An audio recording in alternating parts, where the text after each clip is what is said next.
27 রমজান হওয়ার আগে আগে একবার হলে ওই আমলটা করবেন, 2 মিনিট সময় লাগবে। ভাইরা আমার, কপালটা খুলে যাবে, ভাগ্য খুলে যাবে।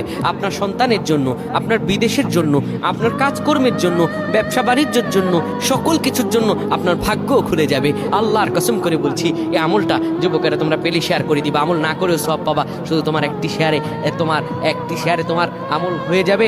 তুমি আমল না করেও সব পাবা। ভাইরা আমার, 27 রমজানের আগে আল্লাহর কসম করে বলছি, এই আমলটা ছাড়বেন না। এই আমলটা আপনারা সকলেই করবেন, এই আমলটা সকলের কাছে পৌঁছায় দেবেন, নিজে জানবেন এবং অন্যকে জানাবেন।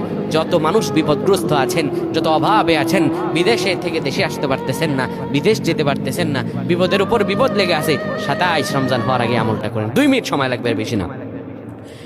যখন ঈশার নামাজ আপনি পড়বেন, ঈশার নামাজের পরে ওযু করে নেবেন, সুন্দরভাবে পবিত্র পরিচ্ছন্ন হয়ে বিছানাটা ঝাড়ু দিবেন।